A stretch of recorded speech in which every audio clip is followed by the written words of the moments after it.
자, 19번 문제 풀이 한번 해보겠습니다. 일단 이 문제는 여러분들 보다시피 충돌 관련한 문제죠. 일단은 풀기 전에 핵심적인 내용을 다시 한번 좀 정리를 한번 해볼까 합니다. 일단은 이 두 물체가 이렇게 충돌하는 상황에서 이 각 물체가 받는 힘과 그리고 각 물체가 받게 되는 충격량을 지금 한번 비교 한번 해볼게요. 일단은 두 물체가 충돌하는 상황, 상호작용을 한다고 얘기해요. 이건 전문 용어인데 그냥 서로 힘을 주고받는 상황이라는 거예요. 그냥 서로 힘을 주고받는 상황을 상호작용이라고 얘기를 합니다. 이 정도로만 알아주고 상호작용이라는 용어가 이제 개념서에 나올 수 있기 때문에 언급을 좀 합니다. 두 물체가 충돌하는 상황 이 그림 보면서 설명 한번 해볼까요? 일단 A가 B한테 다가가서 이렇게 충돌을 하게 됐다고 칠게요. 자, 그러면은 A가 순간적으로 B한테 힘을 주지 않습니까? 그러면은 B는 A한테 힘을 안 줄까요? 안 줄까요? 힘을 줍니다. 그것도 똑같은 크기만큼. 왜 그런지는 여러분들 작용 반작용의 법칙 기억납니까? 모든 힘은 항상 일방적으로 주지 않고 서로 쌍으로 존재한다는 거예요. A가 B한테 힘을 주게 되면 B도 A한테 똑같은 크기의 힘을 주고 방향은 서로 반대로 이렇게 작용하게 된다는 법칙이 뉴턴의 운동 제3법칙이자 작용 반작용 법칙이라고 얘기를 합니다. 지금 보시면은 A가 B한테 힘을 주면 충돌하면서 힘을 준 거죠. 충돌하면서 힘을 주면은 B도 A한테 똑같은 크기의 힘을 반대로 줬기 때문에 이렇게 마이너스가 붙는 것을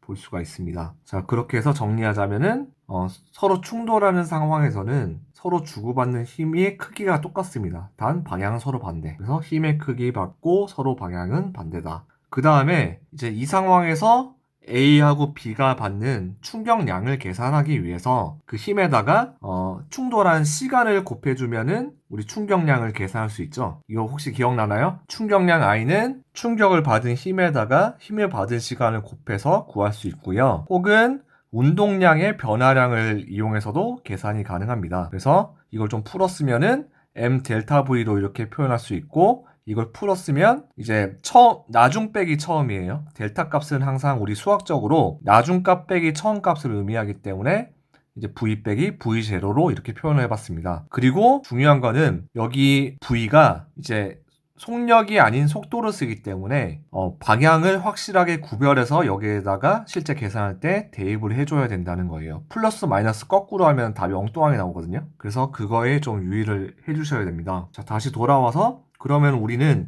지금 충격량 AB가 충돌할 때의 충격량을 구하기 위해서 이제 그 힘에다가 힘을 받은 시간을 곱해서 충격량을 계산하고자 하는 거예요. 힘에다가 충돌 시간을 곱해주면 되는데 그러면은 서로 충돌하는 상황에서 충돌 시간이 같을까요, 다를까요? 서로 접촉하는 시간이 같겠나요, 다르겠나요? 그러니까 순간적으로 충돌할 때는 당연히 A나 B나 충돌한 시간이 같을 수밖에 없잖아요. 그래서 양변에 똑같은 t값을 곱하는 셈이 되는 것이고 결과적으로 A와 B의 충격량은 같게 되는 것이죠. 단 부호는 반대가 되는 거고요. 그래서 상호작용 시 서로 힘을 주고받는 상황에서는 두 물체가 서로 주고받은 충격량의 크기가 같고 방향이 서로 반대라는 그런 특징을 갖고 있습니다. 자, 그 다음에 운동량 보존 법칙도 이 문제를 풀 때 좀 필요한데요. 운동량 보존 법칙이란 충돌 전후에 충돌한 물체의 운동량의 합이 바뀌지 않는 것을 얘기하는 거예요. 이거는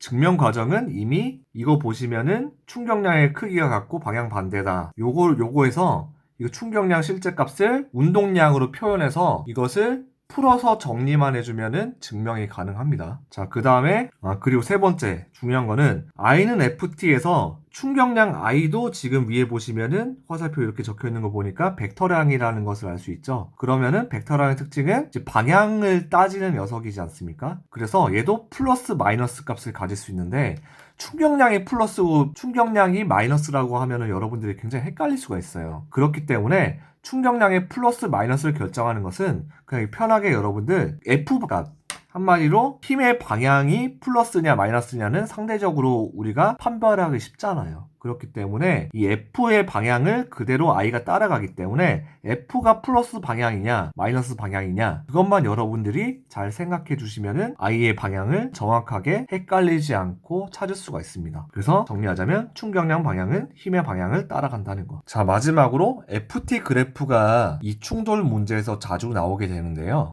이 FT 그래프에서 여러분들이 좀 알아야 될 거는 FT 그래프에서 숨은 의미를 찾을 줄 아시면 지금 문제 푸는데 여러분들의 굉장히 좀 도움이 될 것 같습니다. FT 그래프에서 숨은 의미를 찾을 때는 항상 그래프에서 숨은 의미 찾는 방법은 면적과 기울기의 숨은 의미가 뭔지를 여러분들 찾으면 되는데요. 일단 면적의 숨은 의미는 X축 곱하기 Y축을 하셔가지고 실제로 이거 이제 FT 그래프를 가지고 설명을 잠깐 한번 해보면요. FT 뭐 이렇게 해가지고 보통 뭐 이런 식으로 지금 나올 거 아니에요. 그러면은 이 FT 그래프에서 면적의 숨은 의미를 찾을 때는 X축 곱하기 Y축을 해주세요. 그러면은 X축은 지금 T고 Y축은 F지 않습니까? 그래서 곱해버리면은 FT가 나오잖아요. 그럼 이렇게 일단 곱해놓고 이것이 우리가 알고 있는 공식에서 어느 거에 해당하는지 보세요. 우리가 외우고 있는 것 중에 I는 FT라는 공식이 있잖아요. 그래서 이 면적의 숨은 의미는 FT 값이고 이것을 해석해보면 I에 해당되는구나. 그렇게 이제 찾을 수가 있고요. 그래서 결과적으로 FT 그래프에서 면적의 숨은 의미는 충격량 I를 의미한다는 거예요. 그 다음에 기울기는 Y축 나누기 X축. 일반적으로 Y축 나누기 X축을 하셔가지고 마찬가지로 Y축이 F고 X축이 T잖아요. 이렇게 해놓고 내가 알고 있는 공식 중에서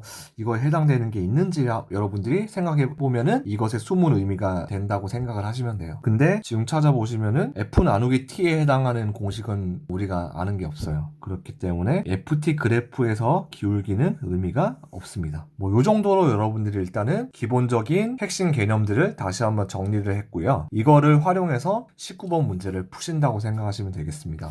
그러면은 자 지금 충돌 문제인데요. 연속적인 지금 충돌을 하고 있어요. 그래서 일단은 조건이 A가 쭉 B한테 접근해서 충돌을 했대요. 근데 뭐 어떤 속도로 갔는지는 나와 있지 않아요. 근데 단 충돌을 하고 나서 이제 A의 속도가 V가 됐대요. 여기 밑에 나에 이렇게 나와 있네요. 그럼 충돌을 이제 하면은 B가 이제 앞으로 나가겠죠. 어떤 일정한 이제 속도를 가지고 움직여서 C에 접근하게 될 건데 C에 접근해서 충돌하게 되겠죠. 그 충돌한 결과가 둘이 붙어가지고 합체해서 V로 나가더래요. 그리고 B가 받은 힘의 크기와 시간 그래프가 뭐 이런 식으로 나오더래요. 힘의 크기 하면 여러분들 떠오르는 게 뭐예요? 지금 F죠. 그리고 시간은 T잖아요. FT 그래프 나왔네. 그럼 FT 그래프 그래서 이 면적의 의미 3SS 이거 딱 약간 감이 오지 않나요? 한마디로 지금 충격량 그것도 B가 받은 충격량을 지금 나타내고 있는 거예요. 근데 여기서 조심해야 될 부분이 있습니다. 지금 보시면 크기라고 지금 되어 있잖아요. 크기는 우리 항상 뭐다? 절대값을 의미해요.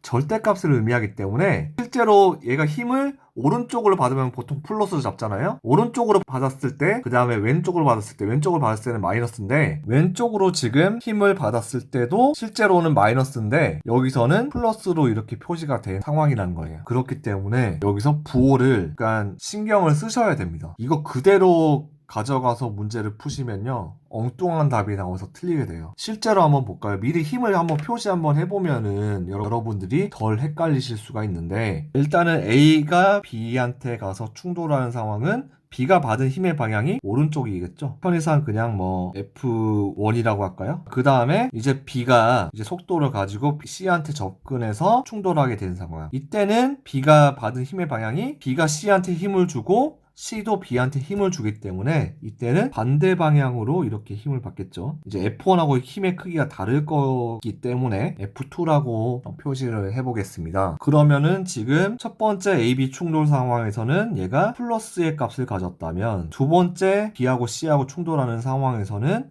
얘가 마이너스의 값을 갖게 되는 거죠. 방향이 서로 반대니까요. 그러면은 이것이 이 그래프상에서도 실제로는 이렇게 되고 이렇게 될 거 아니에요. 그렇게 돼서 결과적으로 지금 이제 면적의 값이 I 값이라고 했었잖아요. 근데 실제로는 우리 아까 I는 FT에서 I의 부호는 F 따라간다고 얘기를 했었죠. 그래서 다의 그래프에서 이 3S는 플러스 3S 그대로 나오고요. 왜냐면 힘이 플러스이기 때문에. 근데 두 번째 충돌 과정에서 이제 만든 면적의 이 S가 이제 충격량인데 이것은 마이너스 S가 되는 거예요. 요거 때문에. 이해 가시죠? 요렇게 정리해놓고 시작하시면 좀 굉장히 편합니다. 자, 지금 묻고 있는 것이 가에서 A의 속력을 묻고 있잖아요. 가에서 A의 속력을 편의상 V0로 나타내 볼게요. A가 V0의 속도로 B에 접근해서 충돌을 했을 때 A가 B한테 F1만큼의 힘을 주면은 B도 A한테 똑같이 F1만큼의 힘을 주죠. 방향은 서로 반대요. 그리고 우리 앞에서 얘기했던 것처럼 A가 받은 충격 충격량과 B가 받은 충격량이 같을 거예요. 그러면은 A가 받은 충격량이 얼마겠어요? B가 받은 충격량이 3S니까 A가 받은 충격량은 마이너스 3S가 됐을 거예요. 그렇죠? 그러면은 관련한 식을 하나하나 좀 적어봅시다. 자, 첫 번째 A가 받은 충격량. 자, A가 받은 충격량은 마이너스 3S가 되는 거죠. 마이너스 3S고 이거는 어떻게 계산합니까? 충격량 I는 M 델타 V이기 때문에 이걸 이용해서 여기다가 식을 세워보면요. A하고 B의 질량을 각각 M이라고 두겠습니다. 그래서 M의 A의 나중 속도 V입니다. 그리고 처음 속도가 V0인 거죠. 그래서 마이너스 3S는 M의 V 빼기 V0라는 식으로 나타낼 수가 있습니다. 그 다음에 B가 받은 충격량은 3S죠. 여기서 지금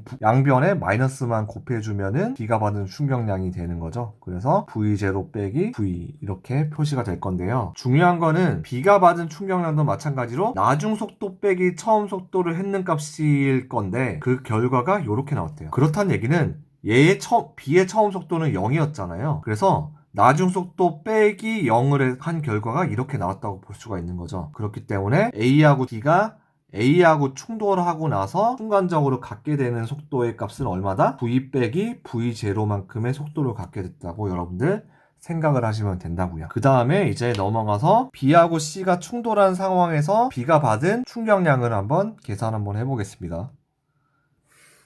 이거는 가 상황이었고 나 상황에서 B가 받게 된 충격량은 마이너스 S죠. 마이너스 S고 마찬가지로 이걸 계산해보면은 M 델타 V를 계산하면 되는 건데 처음 속도 이거고 나중 속도 뭐예요? V잖아요. V로 같이 붙어서 갔기 때문에 그러면은 나중 빼기 처음 그렇게 돼서 V 빼기 V0 빼기 V 괄호 닫고 뭐 이런 식으로 적힐 수가 있게 되는 거죠. 그럼 이걸 정리 한번 해볼까요? M에 이거를 마이너스를 풀어주면은 V 빼기 V0 플러스 V 이렇게 돼서 이거는 M에 2V 빼기 V0가 될 것이고 이거는 마이너스 S가 되는 거죠. 자, 그러면은 지금 단계식이 앞에서 구한 요식과 요식이 지금 나왔어요. 자, 그러면은 연립을 해서 우리가 원하는 것을 구할 수 있지 않을까요? 이거를 밑으로 지금 당겨봤어요. 그럼 우리 보통 어떻게 하면 돼요? 여기서 양변에 3 나눠서 똑같이 S로 맞춰놓고 요거를 여기다 대입을 해서 M 약분시켜가지고 넘겨가지고 정리하면 되겠죠? 근데 보통은 그렇게 하시면 되는데 저 같은 경우에는 좀 더 시간을 단축하고자 그냥 이렇게 식 두 개를 나란하게 적어놓고 나눠버립니다. 나눠버리면은 그냥 같은 값 나누기 같은 값이 되니까 이렇게 나누더라도 편하게 식이 성립하거든요. 이렇게 식끼리 나눠버리는 이 스킬은 바로 이렇게 약분 처리하고 깔끔하게 식을 넘겨서 정리할 수 있기 때문에 시간적인 효율 측면에서 굉장히 좀 유리하다고 볼 수가 있어요. 그래서 이거 넘겨주시면 6V 빼기 3V0 넘겨서 정리 한번 해볼까요? 2V0는 5V, V0는 2분의 5V. 그래서 우리가 원하는 가에서의 A 속력을 찾게 되었네요.